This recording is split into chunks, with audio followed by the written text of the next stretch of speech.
여러분, 성도의 가장 큰 특징 중에 하나를 하면은 바로 이 자유함입니다. 자유함. 세상의 모든 종교는 그 원리가 주고 받음에 있습니다.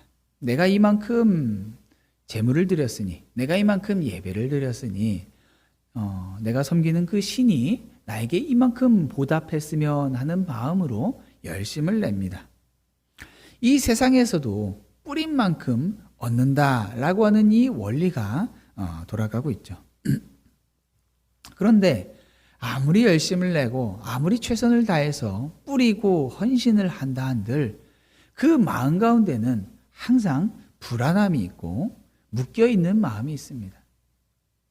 그런 사람에게 주님이 복음으로 우리에게 그리스도의 피값으로 주신 이 자유함은 내가 가질 수 없는, 내 노력과 내 헌신으로 이룰 수 없는 것을 주님께서 주셨습니다 라고 하는 그 고백과 함께 이 세상에서는 경험할 수 없는 참된 자유를 맛보게 하는 것이죠. 근데 문제는 성도가 되어서 신앙생활을 시작한 이후에 이 자유함을 어떻게 누려야 할지를 잘 모른다라는 데 문제가 있습니다. 많은 종교는 너 이렇게 해 저렇게 해 라고 하는 그 질서가 있고 그 질서를 지키지 않았을 때에 그 질서, 그들이 얻었다라고 하는 것들로 튕겨나가는 그러한 기브 앤 테이크가 있기 때문에 열심을 내기 마련이에요. 그런데 이 신앙이라고 하는 것, 우리 기독교 복음이라고 하는 것은 우리가 자격이 없을 때 주어졌기 때문에 내가 어떻게 함으로써 그 자격을 잃어버리거나 사라져버리는 것들이 아니라는 말이죠. 흔히 말해서 구원을 얻었다가 잃어버리는 것이 아니다라고 했을 때 사람들의 마음에 그러면은 도대체 우리는 뭘 해야 되지? 라고 하는 의문이 생긴다라는 것이죠. 자격 없는 자를 구원하셨고 우리를 새롭게 하셨다라고 했는데 도대체 뭘 해야 되느냐라고 하는 이 질문 앞에 많은 사람들이 헷갈려합니다. 교회를 출석하고 예배에 열심을 내보기도 하고 봉사도 하는데 이 삶의 방향은 여전히 세상하고 별로 다를 바 없이 마치 치열하게 무언가를 얻기 위해 살아가는 사람들처럼 신앙생활하는 경우가 굉장히 많다라는 것이죠. 도대체 성도, 구원받은 성도는 어떻게 살아가야 하는가? 그런 가운데 오늘 이 갈라디아서는 바울이 갈라디아 교회, 자신이 복음을 전하고 세워진 그 교회에 보낸 편지입니다. 이 교회에 아주 심각한 문제가 있었어요. 그 문제는 바울이 복음을 전해서 세워진 교회였음에도 후에 유대파 그리스도인들이 그 교회 안으로 들어옵니다. 그리고 그들에게 너희들 할례 받아야 돼 라고 그들에게 할례를 요구합니다. 할례를 받는다라는 것은 유대교로 개종을 한다는 뜻이에요. 이미 그 당시에 가장 많은 그리스도인들 비중은 이미 유대인들 가운데 있었죠. 유대인에게서 시작됐단 말이죠. 예루살렘 교회에서 시작됐고요. 사도들도 다 유대인들이었어요. 그래서 그리스도인이 된다, 예수를 믿는다라고 하는 것은 이미 유대교 배경 안에서 시작됐기 때문에 그리스도인들, 당시 초대교회에서 성도들에게 복음을 믿는 것과 유대교 안에서 살아가는 것이 구별되지가 않았어요. 그들은 참된 구약의 이 참된 신앙이 바로 예수로 말미암아 완성되어졌지라고 하는 이 믿음이 있었기 때문에 굳이 유대교에 가지고 있었던 이 전통을 멀리해야 할 이유가 없었다라는 것이죠.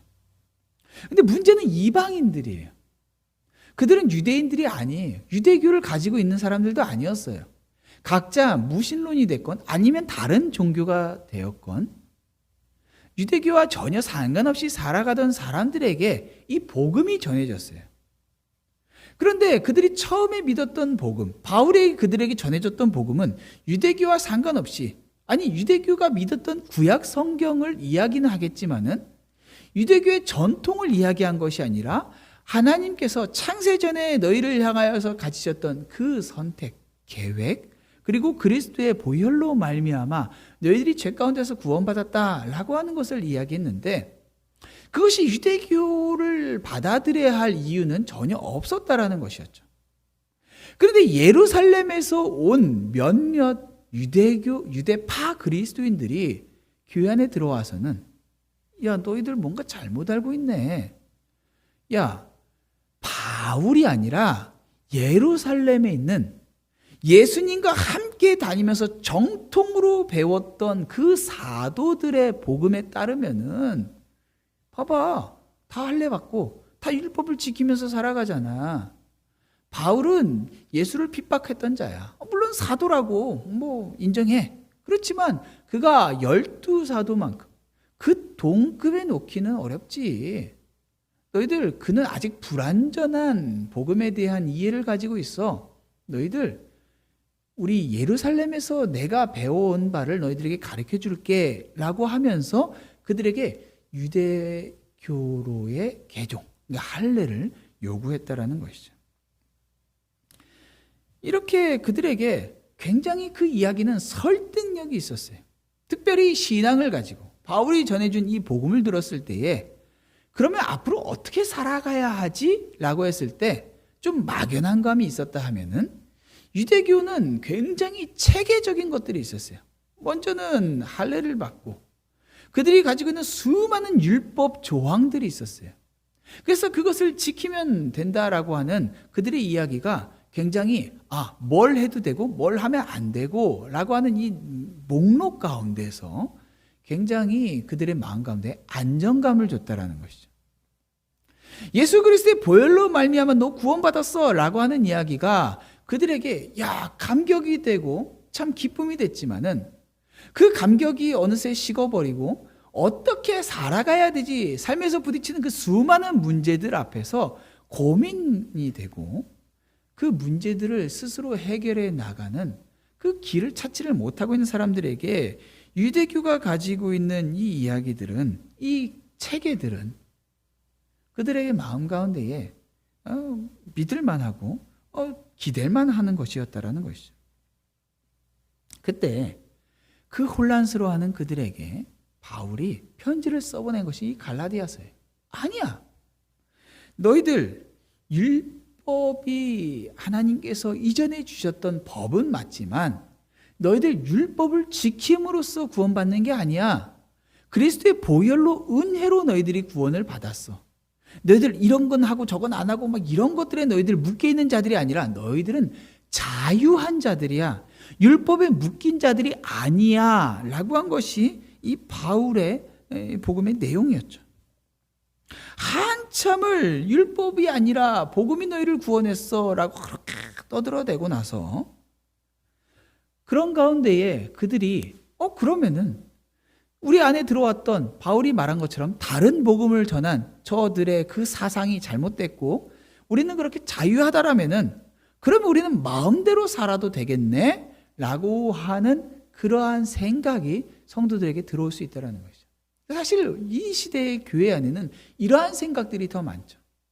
나 신앙생활 시작했어, 나 침례 받았어, 나 이제 구원받은 사람이야 라고 했을 때에 사람들의 마음 가운데 난 자유하니까 마음대로 살아가는 거예요. 죄를 지으면서도 그 죄에 대한 정죄함이 내게 있어서 있을 수 없다라고 하니까 그냥 반복적이고 습관적인 죄를 계속해서 지으면서도 괜찮아, 나는 구원받았어, 이러한 생각으로 엉뚱한 길로 계속해서 가고 있다는 것이죠. 그러한 교회에게 바울이 전하는 메시지 5장에서 뭐라고 하냐면은, 너희들이 성령을 따라서 행해라 라고 이렇게 명령하고 있어요. 그리고 오늘 본문, 너희가 서로 짐을 서로 지라 라고 이렇게 명령하고 있다는 것이죠. 여러분, 짐을 진다라는 것은 하고 싶지 않은 것을 하는 것을 말하죠. 여러분, 어렸을 때 뭐 이렇게 저 때만 해도 이제 국민학교 출신이니까 집에서 학교까지 거리가 꽤 됐어요. 뭐 30분 정도 이렇게 뭐 그 이상 걸었던 것 같아요. 이게 초등학교 1학년만 돼도 애들이 이만한 가방, 그 예전에는 그 책을 다 두껍게 그냥 다 이렇게 꽉꽉 채워서 메고 다녔잖아요. 이 조그만한 애들이 가방을 이렇게 무겁게 메고서는 터덜터덜 이렇게 학교까지 걸어갑니다. 학교 가는 길에 친구들을 만나고 또 돌아오는 길에도 뭐 시장 골목도 지나가고 그랬던 기억이 있는데, 학교를 수업을 마치고 나서 아이들끼리 같은 방향에 가는 아이들끼리 가위바위보를 합니다. 이게 가위바위보를 하면 어떻게 해요? 이긴 애들은 자기 가방을 탁 벗어요. 그리고 지네들한테 맡겨요. 그러면은 한 3명, 4명 되면은 그 중에 제일 조그만 애가 걸릴 때도 많은데, 조그만한 애가 친구들 가방 이만한 걸 갖다가 3, 4개를 갖다 이렇게 짊어지고서는 뒤로 메고 앞으로 메고 옆으로 하나 더 끼고 이게 손으로 메고서 이렇게 뒤뚱뒤뚱 하면서 가고, 앞에 애들은 신나갖고 가방도 없으니까 막 뛰어다니면서 야 빨리 와 하는데 뒤에 있는 애는 그냥 아이 같이 가 이러면서 쫓아가는 거예요.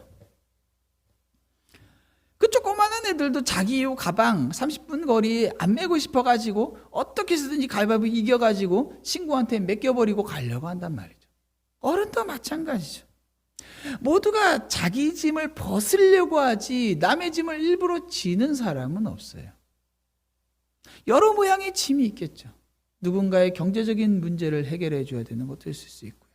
국방의 의무도 짐이라고 할 수 있고요. 뭐 세금 문제도 마찬가지. 여러 가지 짐이 있다면은 어떻게 해서든지 그것들을 가볍게 하고 싶어요. 군대 시절에 이 행군을 한 번씩 하는데, 행군할 때 그냥 행군을 안 해요. 군장을 맨다고 하죠. 군장을 매는데 탄띠를 메고 뭐 이렇게 뭐 여기 반도라고 해서 뭐 이런 걸 하고, 이렇게 배낭 이렇게 군장 큰 가방을 메고 총을 메고 한 몇십 킬로 이렇게 걷는데, 이 총이 얼마나 무거운지 그냥 막 총 가면서 버리고 싶어요. 막 걷다 보면은 총도 버리고 싶고 뭐 물통도 버리고 싶고 가방도 버리고 다 버리고 싶은데, 그 무거운 걸 아니까 군장을 맬 때 이게 고참들은 몰래 원래 이렇게 넣어야 되는 물건들인데 그걸 다 빼요. 다 빼고서는 신문지를 돌돌돌돌 말아가지고 그 가방에다 이렇게 부피만 키워갖고 이렇게 만드는 거예요. 여러분 전쟁 난다고 생각을 해보세요. 거기서 총알이 나와야 되고 뭐 전투식량이 나와야 되고 이런데 죄 까봤자 신문지밖에 안 나오면 그 전투를 할 수가 있겠어요? 그거 하라고, 그거 준비하라고 훈련을 시킨다고 다 가득 채우는데 그게 싫으니까 그냥 어떻게 해서든지 덜 멜라고, 어떻게 사실은 전쟁 나면 너 살고 나라를 지키라고 그렇게 하는 건데도 그렇게 싫어가지고 어떻게 해서든지 뺀단 말이죠. 누구도 짐을 지고 싶어하는 사람은 없어요. 그런데 오늘 본문은 명령을 하고 있어요. 명령. 뭐라고 명령해요? 짐을 서로 지라. 이 명령이에요. 여러분 한번 생각해 보세요. 율법을 지켜야지 됐던 유대인들에게 이제 복음이 와서 너희들 자유하다, 너희들 더 이상 율법의 매인 자가 아니다 라고 했어요. 지켜야 할 법이 없는 거예요. 그런데 이제 와서 또 다른 명령을 주고 있어요. 법을 주고 있는 거예요. 너 이거 이렇게 해라. 그러면서 뭐라고요? 짐을 서로 지라. 그리하여 그리스도의 법을 성취하라. 아니, 그러면은 율법하고 모양만 다른 거 아닌가요? 라고 싶은 생각이 들지 않겠어요? 서로의 짐을 지라. 도대체 편하게 살고 싶고 안락하게 살고 싶은 사람에게 누군가의 짐을 지라고 명령하는 것은 굉장히 우리의 마음을 어렵게 하고 부담스럽게 한다는 것이죠. 아니, 기독교를 믿는 거는 굉장히 쉬운 건 줄 알았는데 이제 보니까 명령으로 살짝 꼬시기만 해놓고서는 이제 와서 너 짐 다 무거운 짐 다 내놔 이렇게 해놓고서는 이제 와서 또 다른 짐을 지게 하는 것 아닌가 싶다라는 것이죠. 사실 이것은 성도에게 요구되는 새로운 종류의 삶을 이야기하고 있는 거예요. 누구도 남의 짐을 지고 싶지 않은데 성도는 율법이 아닌 서로의 짐을 짊어짐으로써 그리스도의 법을 지켜야만 하는 존재라고 말하고 있는 거예요. 세상에 수많은 종교가 지켜야 할 법들을 내놓고 있는데 사실 복음 안에도 지켜야 할 법이 있다라는 것이죠. 도대체 그게 뭐고, 도대체 우리가 어떻게 그러한 누군가의 짐, 짊어지고 싶지 않은 짐을 질 수 있냐라는 거예요. 만약에 그거 억지로 진다라고 하면은 우리가 생각하고 있는 자유하고는 분명히 거리가 멀고 행복한 신앙생활도 아닐 것이고, 우리가 기존에 알고 있던 복음, 기쁜 소식이라고 하기에는 여전히 내 열심, 내 노력으로 이루어야만 하는 뭔가 다르게 보여지는 이상한 짬뽕 종교처럼 보여지게 만든다라는 것이죠. 그럼 도대체 우리가 어떻게 자유하면서 서로의 짐을 짊어질 수 있냐라는 거예요. 이것을 위해서 바울은 첫 번째 이야기하는 것이 스스로 아무것도 아니라는 것을 알라라고 말하고 있어요. 3절에 만일 누가 아무것도 되지 못하고 된 줄로 생각하면 스스로 속임이라. 이걸 새 번역은 이렇게 번역하고 있어요. 어떤 사람이 아무것도 아니면서 무엇이 된 것처럼 생각하면 그는 자기를 속이는 것입니다. 말 그대로 나는 아무것도 아닌데 나 뭐 좀 된 것처럼 뭐야? 착각한다라는 거예요. 착각. 아무것도 아닌데 나 뭐야? 나 뭐 좀 됐어. 이런 착각 가운데 많은 성도들이 살아가고 있어요. 오늘 많은 성도들이 이 구원에 대해서 착각을 하고, 구원을 받은 성도라고 했을 때 자기 자신에 대한 착각을 합니다. 구원의 확신이라고 하는 이 함정에 빠져서 살아가요. 신학적으로 구원의 확신은 문제가 없고요. 오히려 성숙한 성도에게 주어진 선물과 같은 것이에요. 그런데 이 구원의 확신은요, 나 자신은 아무것도 아닌 것을 알 때에 더 분명하고 건강한 구원의 확신을 가질 수가 있어요. 내가 열심을 내서, 내가 남들보다는 달라서 구원을 받았다라고 생각하는 사람은 건전한 구원의 확신을 가질 수도 없고, 결국은 그 구원의 확신의 근거가 자기 자신에게서 나와요. 구원의 확신은 내가 아니라 아무것도 아닌 나를 위해서 아들을 내어주신 하나님의 은혜에 대한 확신이어야만 해요. 근데 많은 사람들이 내가 믿었기 때문에, 내가 남들보다는 다른 남다른 신앙심 때문에 구원받았다라고 하는 이러한 착각 가운데 살아가고 있다라는 거예요. 세상이 교회에 대해서 어떻게 생각해요? 세상의 죄인들은요, 죄를 짓고 나면은 내가 잘못했어, 이 죄책감에라도 괴로워하는데, 세상이 교회를 볼 때는요, 교회 안에 있는 것들은 죄를 짓고 나서도 기도했으니까 나는 이제 괜찮아, 나는 죄가 없어, 용서받았어, 이렇게 뻔뻔한 사람들의 모임이다라고 말하는 거예요. 예전에 그 영화, 여러분 아시는지 모르겠는데 밀양이라는 영화가 한국에 있었어요. 아이를 유괴에다가 이 유괴범이 죽였어요. 아이를 잃은 엄마는 얼마나 고통스러워했는지 몰라요. 그러다가 누군가 그에게 전도를 했고 신앙을 갖게 됐어요. 도대체 자기 자식을 죽인 그 살인범을 용서할 수 없는데, 이제 감옥에 간 그 사람을 교회에서 계속되는 복음의 메시지 앞에 용서해야지 하다가 어느 날 용서하겠다 하고서는 마음에 큰 결단을 하고 그 감옥에 찾아갔어요. 그 살인범을 앞에다 두고 면회를 하면서 내가 당신을 용서합니다. 그 엄마가 큰 결단을 하고 떨리는 말로 그렇게 하는데, 그 안에 있는 감옥의 그 유리창 너머로 죄수가 압니다 이래요.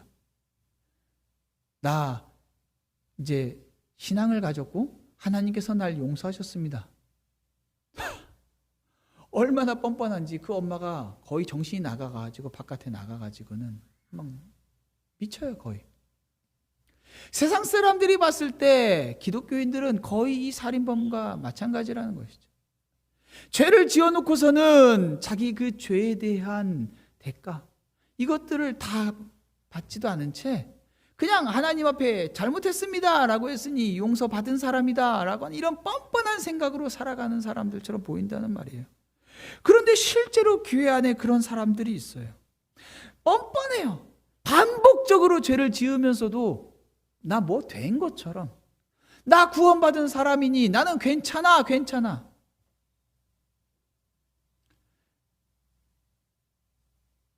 자꾸 스스로를 부풀려요. 자꾸 스스로를 부풀려요. 그러니까 섬기려고 하기보다는 섬김 받으려고 하죠. 저 사람들은 나보다 못났어. 제가 주님을 인격적으로 만나기 전에 가장 크게 착각했던 것 중에 하나가, 이제 한국에서 청년 시절에 신앙생활하면서 우리 교회 2만 성도 다 지옥 가도 나는 다르지. 구원에 대한 확신이 얼마나 큰지, 목에 칼이 들어와도 나는 예수를 고백할 것이고 나는 저 사람들과는 다르지.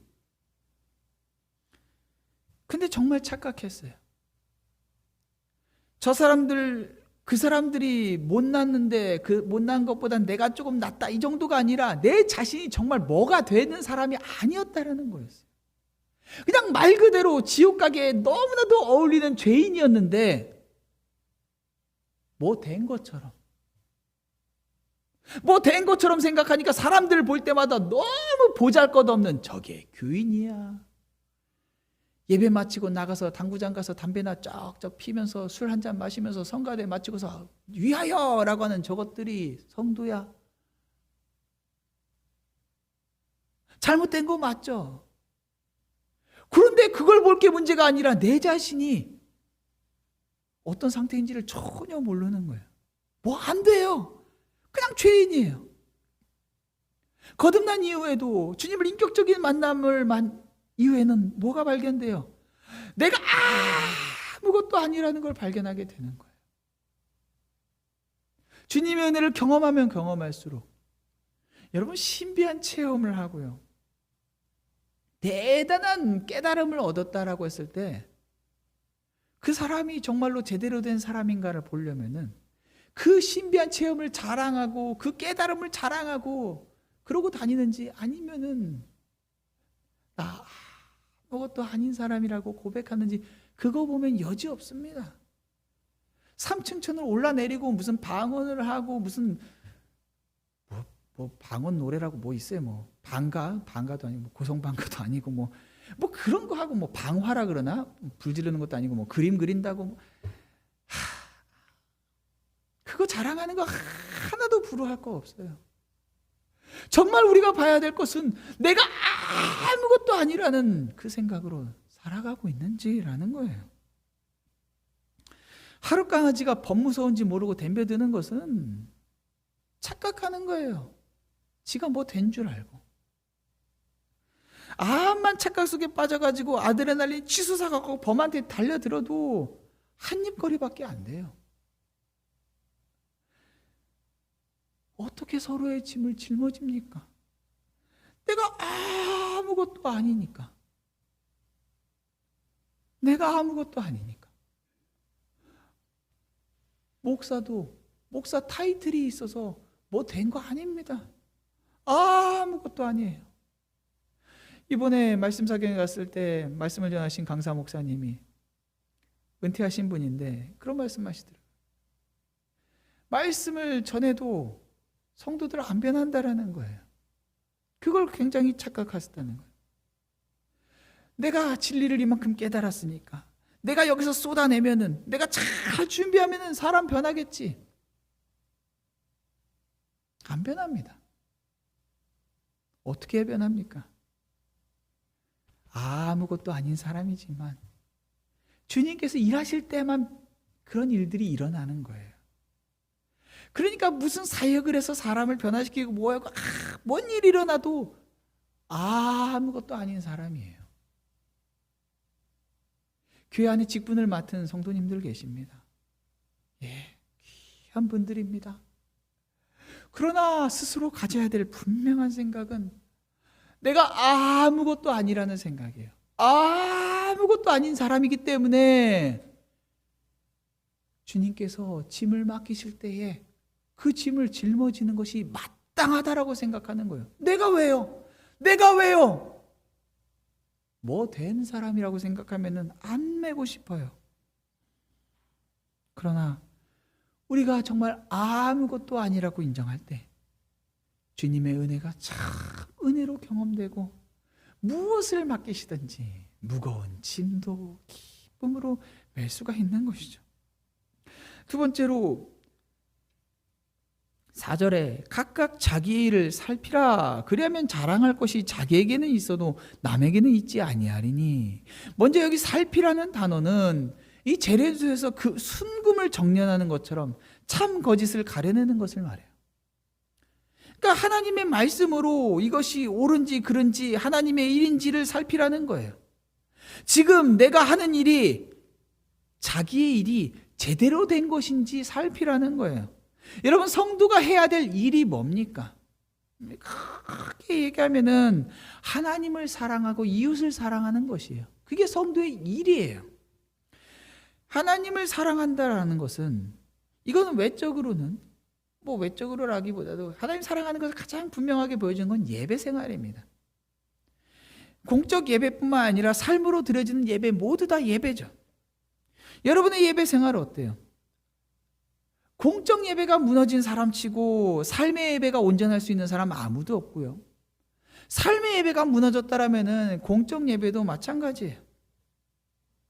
엊그제 말씀 사경에 갔다 왔다 했잖아요.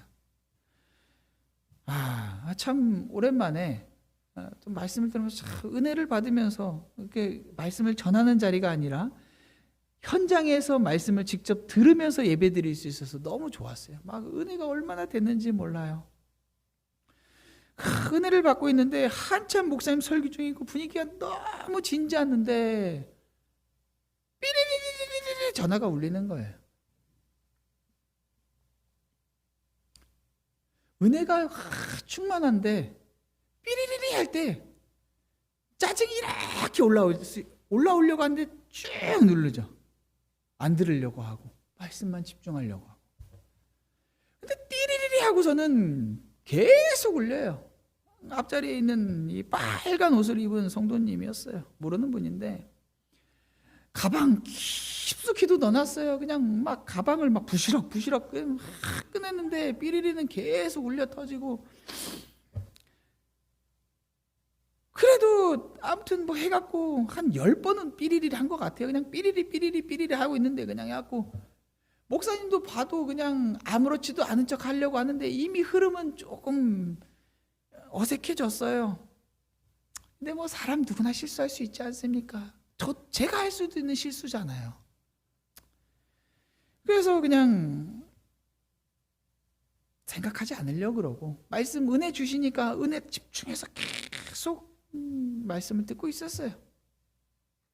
한 10분쯤 지났을까? 갑자기 또 삐리리 똑같은 소리가 똑같은 자리에서 똑같은 가방에서 또 나오는 거예요. 아니, 한번 울렸으면은 끄던지 진동을 해갖고 넣어놓으면 될 걸 갖다가 어떻게 그거 벨소리에서 바꾸지도 않고 그대로 다시 가방에다가, 아니 손에라도 쥐고 있던지, 그러면은 진동을 안 했으면은 바로 소리라도 끌 수 있게 가방 깊숙이 들어가고 또 삐리리 하는데 그걸 갖다가 부시럭 해갖고는 해요. 여기저기서 고개가 이렇게까지는 안 돌아가도 요렇게 돌리는 사람들이 막 보여요. 제가 거의 맨 뒷자리에 앉았거든요. 불만을 표현하는 거죠. 근데 뭐 아무튼 삐리리 하다가 이렇게 했어요. 껐어요. 그래, 예배만 드리자. 한참 예배드리는데 정말 이제는 하이라이트인데 갑자기 또 삐리리 또 하는 거예요. 그런데 이 아줌마가, 이 3번이면 아줌마 맞죠? 이 아줌마가 가방에서 꺼내갖고는 이번에는 벌떡 일어나갖고는 나가더라고요. 여러분, 학교 수업을 들을 때도 이 정도는 아니잖아요. 얼마나 예배가 가짠게 여겨지면은 죄송해요, 모르는 사람이라 이렇게 얘기하는 거. 근데 3번이면은 예배를 어떻게 생각하고 있는지 보이는 거 아니에요? 제가 방해받았다고 뭐라고 하는 게 아니에요. 방해받았다고. 예배를 도대체 어떤 마음으로 그 자리에 앉아 있느냐는 거죠. 제가 여러분한테 말씀드려요. 핸드폰 끄십시오. 자신 없으면 맡겨주세요.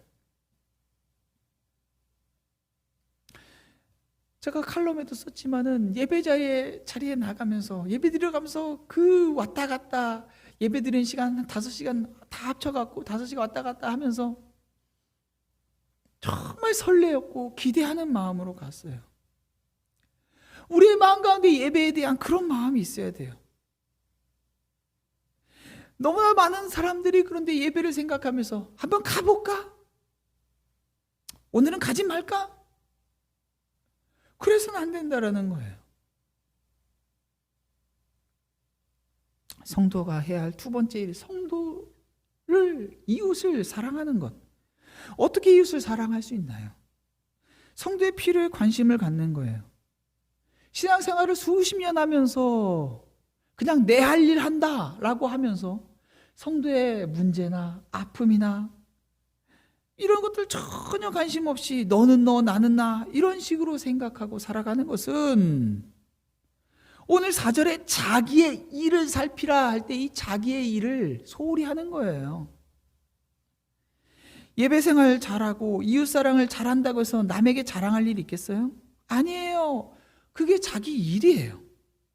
남과 비교해서 남보다 신앙생활 내가 잘한다고 해서 자랑할 게 아니라 내 일 하는 거예요. 자랑할 게 없어요. 그런데 많은 사람들이 자기 일이 뭔지를 착각하고 살아가요. 자기 일이 사람들을 판단하는 거라고 생각해요. 저거 못났네. 저거 열심히 안 하네. 저거 더 열심히 해야 되는데. 그거 내 일 아닙니다. 내 일은 나에게 맡겨주신 자리에서 예배드리고 주님을 예배하고 교회를 섬기고 성도를 섬기는 거, 그게 내 일이에요. 그래서 그렇게 내 일을 할 때에 우리는 남들에게 자랑할 이유가 없고 오직 내 안에서 하나님께서 나의 자랑, 주님이 나의 자랑이 되시고 주님께서 나에게 하신 일들이 자랑이 되어지는 거예요. 그래서 내게 맡겨주신 내 일을 하면서 내가 주님 앞에 온전한 신앙생활을 하고 있는지 살필 수 있는 거예요. 살필 수 있는 거. 여러분 자기 일을 하고 있냐는 거예요. 여러분 제가 우리 교회 와서요. 우리 교회 잔디를 깎죠. 우리 교회 20에이커 땅입니다. 저뿐만 아니라 우리 교회를 거쳐가신 많은 목사님들 잔디를 깎았고요. 어떤 목사님은 잔디 깎는 게 싫어서 교회를 떠난다고 하신 분도 계셨대요. 여러분 저는 잔디 깎는 거 제 일이라고 생각합니다. 근데요, 여러분 저는 목사라서 그것을 제 일이라고 생각하지 않습니다. 만약에 여러분 중에서 목사니까 잔디 깎아야지라는 식으로 생각하고 있다면은 여러분 목사를, 말씀 전하는 자를, 그리고 인격적으로도 저를 향하여서 굉장히 모욕적인 생각을 하는 것이고 부당하고 잘못된 생각을 하고 계시는 거예요. 제가 잔디를 깎는 이유는 젊기 때문에, 우리 교회에서 제가 그래도 가장 젊은 사람이고 힘이 있고 그리고 건강하고 할 수 있기 때문에 잔디를 깎는 거예요. 여러분들이 교회 안에 할 일들이 너무 많아요. 성도 수에 비해서 교회가 너무 커서 이게 할 일들이 너무 많아요. 근데 적은 성도 안에서도 너무 소수의 사람들만이 이거 내 일이지 하면서 교회를 섬기고 있어요. 여러분들에게 내 일은 어디에 있습니까 도대체? 여러분들에게 교회를 섬기고 신앙생활하면서 분명히 말하고 있잖아요. 너희가 자기의 일을 살피라고 했어요. 자기 일을 하고 있느냐는 거예요. 주님이 우리에게 원하시는 자기 일을 아무것도 아무것도 하지 않으면서 내일을 마치 방관자처럼 목사 설교 어떻게 하나, 짧게 하나, 길게 하나, 뭐 그런 거 여러분 일 아니라는 거예요. 여러분 일 보셔야 돼요. 살펴야 돼요. 세 번째로 바울이 5절에 말합니다. 각각 자기의 짐을 질 것이라. 여러분 이 말씀을요 깊이 묵상해 보니까요, 각각 자기의 짐을 질 것이라, 이거 굉장히 좀 생뚱맞은 것 같은데 이게 앞에서부터 이어져서 나온 말이에요. 앞에서 뭐라고 한 거예요? 너희가 짐을 서로 지라라고 하고서는 각각 자기의 짐을 질 것이라 했어요. 이거는 다른 말로 하면요, 서로의 짐을 지는 게 내 짐이라는 거예요. 형제의 짐이 내 짐이라는 걸 알라는 거예요. 여러분 남의 짐을 진다라고 생각하면요 부당하게 느껴져요. 지 짐은 지가 져야지 왜 나보고 지라 그래, 이렇게 되죠. 밖에 나가서 서비스 직종에서 일하는 거는 그나마 할 수 있어도 교회 안에서 연약한 지체의 면면을 다 알면서 그 사람 일 내가 한다라고 생각하면 굉장히 어렵습니다. 여러분 교회에서 일을 하면서 교회 일을 많이 하는 사람들이 시험에 들기가 쉽습니다. 교회 일을 많이 한 사람이 시험에 들기가 쉬워요. 근데 왜 그럴까요? 남들이 일 안 하고 그들이 해야 될 일을 나 혼자 한다라고 생각하니까 시험에 드는 거예요.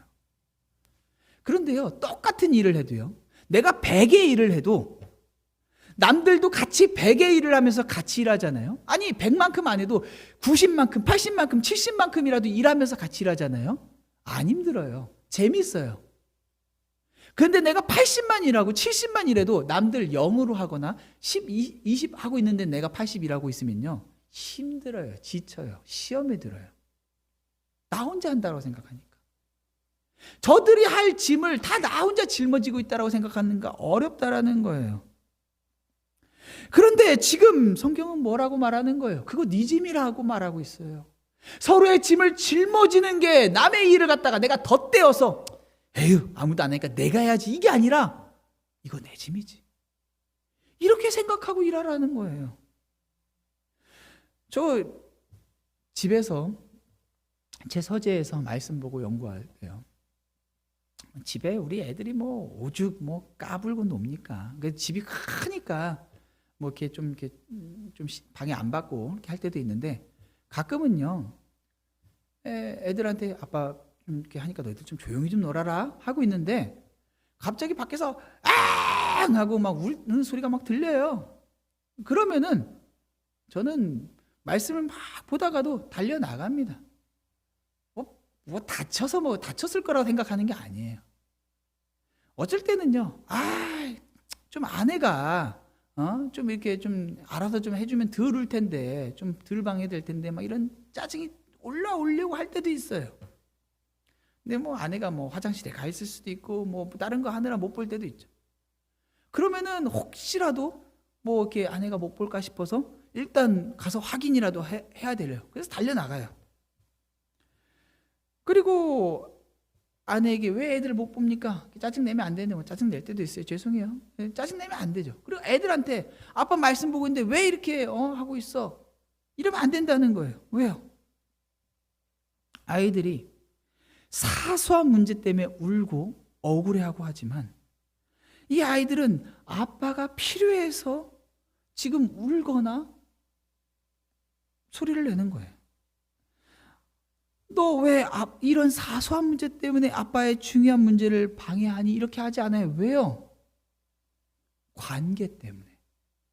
내가 아빠라는 관계가 있기 때문에, 내가 이 아이를 사랑하기 때문에. 내가 봤을 때는 아무것도 아닌 문제지만은 아이한테는 이게 굉장히 울 수밖에 없는 큰 문제이기 때문에 부녀지간이라고 하는 이 관계가 저로 하여금 그렇게 달려나가게 해요. 그렇게 하면서 아이가 지금 고통스러워하고 힘들어하는 것이 네 일이니까 네가 해결해야지, 이렇게 안 합니다. 그래? 너희들 안에 이런 의견이 안 맞아서 이렇게 했어? 장난감을 가지고 이렇게 했어? 그럼 안 되지. 그거 제일입니다. 아이들의 문제가 제일이라고 여겨지고 그걸 제가 감당하는 거예요. 그게 아빠의 일이에요. 사랑하니까, 관계로 묶여지니까 상대의 일이 네 일, 이건 내 일 이렇게 되는 게 아니라 그 문제들이 다 내 일처럼 여겨져요. 우리 교회 안에 해야 할 일들이 많을 때 네 일, 내 일이 아니라 이거 다 내 일이에요. 저한테도 내 일, 여러분한테도 다 내 일이라는 것이죠. 그러면은 서로의 짐을 짊어지는 게 남의 일처럼 버겁고 힘든 일이 아니라 너무나도 자연스럽게 일어날 수 있는 일들이라는 거예요. 오늘 이 네 분의 새로운 서리 집사님들이 세워지죠. 교회 일이 있어서 해야 될 일이 있기 때문에 서리 집사님들이 세워지는 겁니다. 근데 서리 집사라는 이런 제도는요, 신약 성경에 있는 제도가 아니에요. 우리 침례교회가 믿는 바는 교회는 오직 목사와 안수 집사 이 두 종류의 직분밖에 없어요. 뭐 장로교면은 장로가 거기에 이제 포함되고, 또 혹은 이제 다른 교단 같은 경우는 권사가 포함되고, 뭐 이런 조금씩 다르죠. 그런데 기본적으로는 우리 침례교회 믿는 것은 오직 안수 집사와 목사의 직분만 있어요. 그럼 다른 직분은 뭐냐? 성경이 없다고 해서 문제냐? 아니라는 거예요. 교회에 필요가 있어서 직분을 세워요. 그러나 집사로 세워지는 사람들이나 기존에 집사로 있었던 사람들이나 아직 집사 직분을 못 받으신 분들이나 오늘 이 원리는 동일하게 모두에게 여겨지는, 적용되어져야 되는 원리예요. 성도로 살아간다는 것이 무엇입니까? 서로의 짐을 짊어지는 거예요. 남들이 하고 싶어 하지 않는 일들을 하면서 그 일을 내 일로 여기면서 기쁨으로 그렇게 짊어지면서 나아가는 것. 그것이 우리 모든 성도들에게 요구되어지는 명령이라는 거예요. 우리가 교회와 성도를 섬기는 것은 구원을 받기 위함도 아니고 상급을 받기 위함도 아니에요. 그러한 생각은 그리스도의 법이 아니라 율법이에요. 우리는 율법에 대해서 자유하다라고 그랬어요. 그런데 우리에게 무엇을 요구하고 있어요? 그리스도의 법을 성취하라라고 얘기하고 있어요. 그리스도의 법은요, 자유하게 하신 그 자유자들이 스스로 자유를 포기하고 성령의 법으로 스스로를 묶는 것, 그게 그리스도의 법이에요. 우리가 죄인 되었을 때 우리 예수 그리스도 이 땅에 인간의 몸으로 오셨습니다. 그리고 우리에게 수고하고 무거운 짐진 자들아 다 내게로 오라 라고 말씀하셨어요. 그리고 어떻게 하셨어요? 그 짐을 다 짊어지고 세상 죄를 짊어진 어린 양이 되어서 십자가에 오르셨어요. 이미 주님께서 다 치신 일들이에요. 예배 열심히 나와서 구원 얻는 것도 아니고 기도 열심히 해서 응답받는 것을 이야기하는 것도 아니에요. 자격 없는 자에게 주어진 그 선물, 그 은혜. 이 세상의 법은 대접받고 싶으면 더 많이 일하고 더 높은 자리 위에 올라가라. 그리고 너의 짐을 최대한 벗어버려서 더 자유롭게 살아가라 라고 이야기하는데, 우리 그리스도의 법은 너 자유하다. 그런데 너 그 자유를 가지고 방종하지 말고 주님의 몸된 교회를 섬기는 데 써라. 성도를 사랑하는 데 써라. 그들의 짐을 네 짐처럼 짊어져라 라고 이야기하는 것이죠. 오늘 이 말씀을 우리에게 주님이 주신 그리스도의 법이라 하셨으니 외면하지 않고 서로의 짐을 짊어짐으로써 그리스도의 법을 성취하는 여러분들 되시기를 우리 주님의 이름으로 축원합니다.